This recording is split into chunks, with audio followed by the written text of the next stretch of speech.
Selamat malam, perkenalkan nama saya Astrid Tajis dengan NIM 17030300083, jurusan Sosiologi, Fakultas Ilmu Sosial dan Ilmu Politik. Di sini saya akan mereview buku Terapan.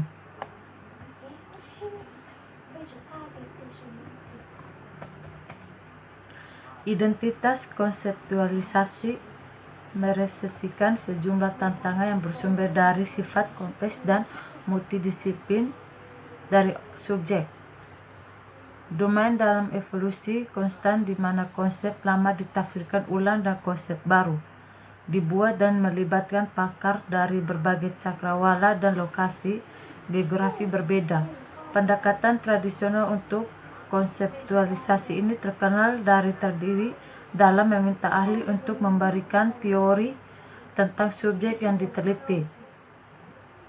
Para ahli biasanya merefleksikan subjek dan menghasilkan model umum yang dapat diterapkan di suatu yang berbeda.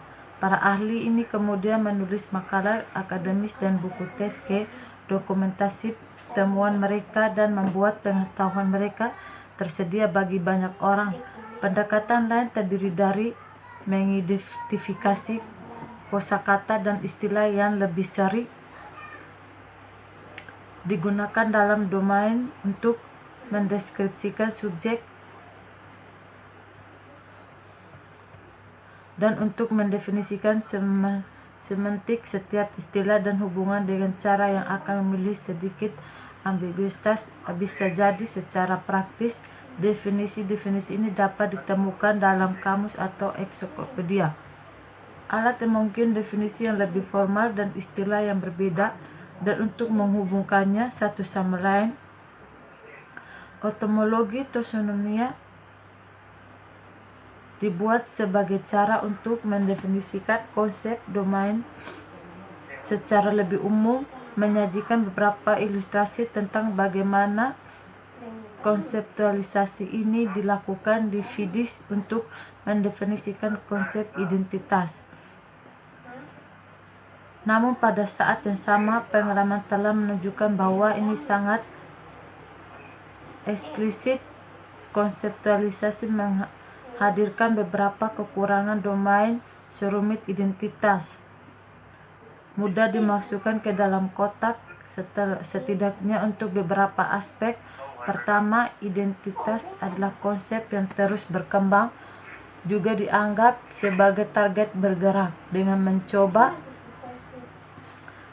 memformalkan terlalu dini dan terlalu tepat beberapa konsep, mengambil risiko itu, makna konsep-konsep ini menjadi diusang dalam perspektif teks baru, atau bahwa Anda mengambilkan konsep yang lebih penting yang muncul sejak saat itu. Sebuah contoh telah diberikan baru-baru ini, di mana penggunaan masif jejaring sosial online blog telah sepenuhnya menyempurnakan konsep identitas online.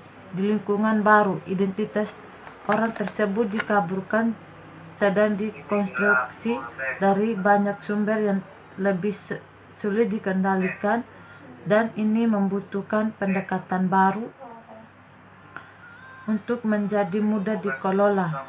Selain itu, beberapa orang lebih cenderung daripada di masa lalu untuk mengekspos diri mereka terhadap dunia untuk mendapatkan visibilitas, meningkatkan mode sosial mereka, dan memuji narsisme mereka. Kesulitan lain dari ini konseptualisasi yang sangat eksplisit adalah bahwa ia menciptakan hambatan karena banyak besar tergantung hal untuk penyebarannya dan membutuhkan usaha dalam eksploitasinya. Membuat teori adalah tugas yang rumit, dan menyerap teori-teori ini belum tentu pengalaman yang menyenangkan bagi banyak orang. Namun penelitian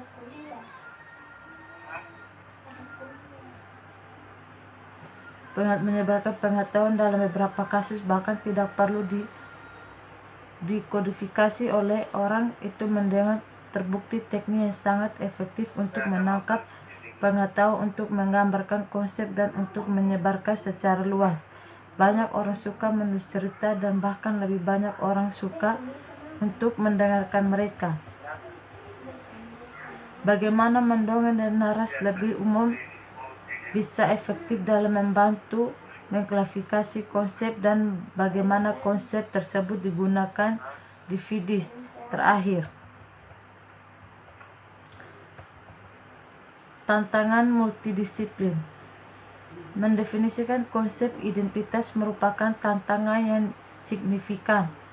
Rentang identitas berbagai disiplin ilmu seperti keamanan hukum, teknologi, sistem informasi, ilmu sosial, dan filsafat, yang pendekatan dan tradisi untuk konsep pengelola suatu subjek bisa sangat bervariasi. Misalnya, para silfus mungkin tertarik dengan konseptualisasi tingkat tinggi dan abstrak yang menyajikan gambaran besar, relevan dengan umat manusia, sedangkan ilmuwan sosial mungkin lebih peduli tentang analisis dari penggunaan yang didasarkan pada kenyataan.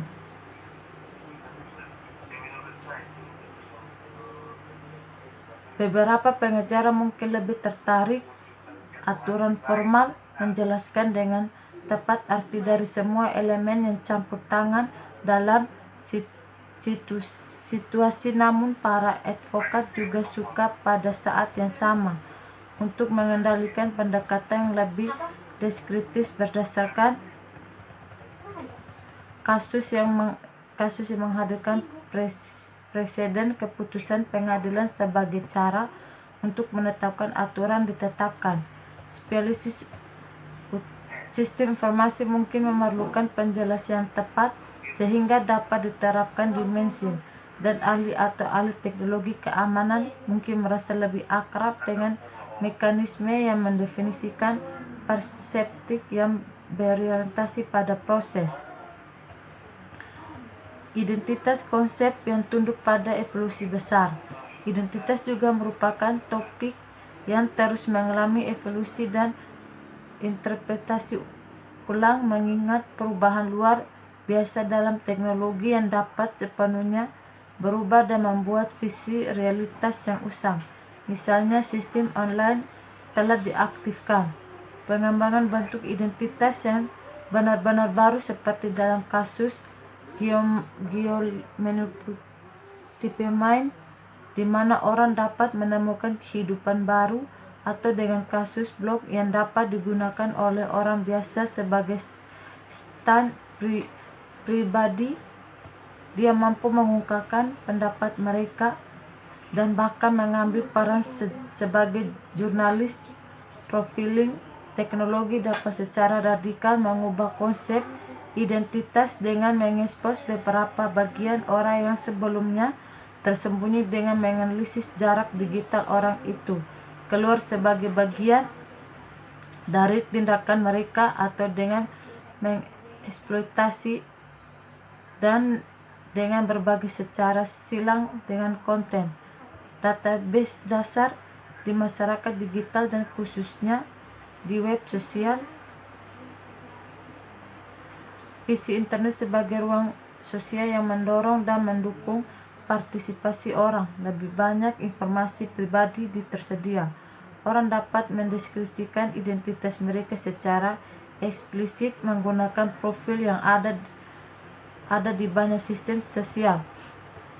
Layanan jaringan. Mereka juga bisa menjelaskan lebih banyak tersirat identitas mereka dengan mengekspos pikiran, keyakinan, dan tindakan mereka melalui berbagai alat. Dari mana identitas mereka bisa disimpulkan sejak aktivitas mereka genap semakin banyak diekspos oleh platform mengira ada aliran kehidupan. Ini dapat ditampilkan menjadi agregator atau diproses dengan mesin. Informasi pribadi yang ditemukan oleh pengguna akhir ini juga kurang dapat diandalkan dibandingkan di dunia offline. Sejak saat itu biasanya tidak dikontrol oleh otoritas kepercayaan yang dapat menegakkan validitas informasi. Misalnya di internet orang memiliki banyak kesempatan untuk melakukannya berbohong dengan kenyataan. Jadi menurut studi Robert Epstein 2007, banyak orang berbohong dalam layanan kencan. Wanita cenderung berbohong tentang usia dan tentang mereka, berat badan mereka, dan pria cenderung berbohong tentang tingkat pendapatan mereka. Ketidaklayakan informasi bagaimanapun dikompensasi oleh mekanisme seperti memberi rekomendasi dan sistem reputasi yang tergantung pada mekanisme sosial seperti membangun kepercayaan. Dunia yang lebih tradisional juga dipengaruhi oleh tren ini, misalnya ID baru, kartu yang berisi informasi biometrik atau memiliki kemampuan refit untuk membuat yang baru. Masalah seperti risiko yang lebih penting untuk privasi dan awal besar masyarakat berbasis DNA sudah menjadi kenyataan, dan sekarang bahkan ada di ketidaksadaran kolektif masyarakat yang telah dipopulerkan oleh banyak serial televisi seperti CSI. Dalam rangkaian tersebut, para ahli forensik sering menggunakan database seperti Codis untuk melacak penjahat dengan membandingkan profil DNA seperti elektronik. Namun di saat yang sama, difusis besar ponsel dapat mengambil gambar kapan saja dan di mana saja, dan kemungkinan dengan mudah menyebarkan informasi di internet, di blog pribadi, menciptakan kondisi transparansi yang mengimbangi beberapa risiko yang melekat pada tingkat pengawasan yang terlalu tinggi. Terima kasih.